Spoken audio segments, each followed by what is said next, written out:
इच्छितो. नमस्कार, मी पंजाब डक. आज आहे 1 ऑगस्ट 2025 आणि या ठिकाणाहून मी शेतकऱ्यासाठी अंदाज देणार आहे. राज्यातल्या सर्व शेतकऱ्याला सांगू इच्छितो की आज 1 ऑगस्ट पासून ते 8 ऑगस्ट पर्यंत तुम्ही काय करा, शेतीची कामे करून घ्या. कारण की राज्यामध्ये आता म्हणजे आजपासून पावसाचा जोर ओसरणार आहे. म्हणजे पाऊस आजपासून कमी होणार आहे. फक्त तुरळक ठिकाणी स्थानिक वातावरण तयार होऊन आज आणि उद्याचे दिवस 2 ऑगस्ट पर्यंत थोडा तुरळक भागात होऊ शकतो. पण सर्वदूर आता पाऊस सध्या तरी पडणार नाही, म्हणून हा अंदाज सर्वप्रथम लक्षात द्यायचा. मग आता हे पाऊस कधीपर्यंत चालणार आहे, तर तुम्हाला सांगतो, हे आज आणि उद्याचे दिवस स्थानिक वातावरण तयार होऊन भाग बदलत असा पाऊस पडणार आहे, म्हणून हे लक्षात द्यायचं.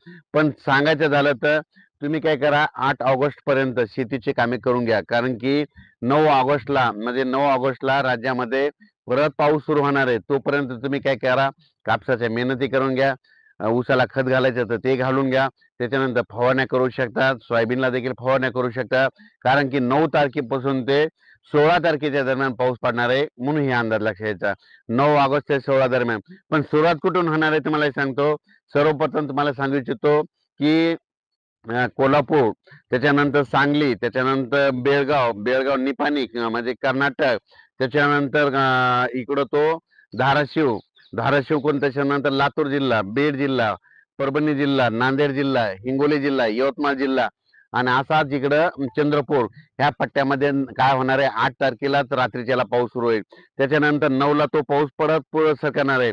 मग 9च्या नंतर परत तो पाऊस काय होणार आहे, मराठवाड्यात देखील. म्हणजे मराठवाड्यामध्ये सांगायचं झालं तर परभणी जिल्हा, लातूर जिल्हा, बीड जिल्हा, धाराशिव, हिंगोली, संभाजीनगर, जालना जिल्हा, त्याच्यानंतर वाशिम इकडं. त्याच्यानंतर या भागामध्ये म्हणजे मराठवाड्यामध्ये देखील काय होणार आहे, 9 तारखेपासून ते 16 तारखेपर्यंत दररोज वेगवेगळ्या भागात पाऊस पडणार आहे.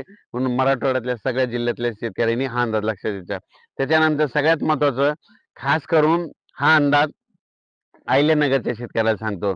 अहिल्यानगरच्या शेतकऱ्याचे खूप फोन आले की आमच्या अहिल्यानगरमध्ये पाऊस नाही. तर अहिल्यानगरच्या शेतकऱ्याला सांगू इच्छितो की तुम्ही काय करा, म्हणजे तुमच्याकडं 9 ऑगस्ट, 10, 11 आणि 12च्या दरम्यान तुमच्या अहिल्यानगर भागामध्ये चांगला पाऊस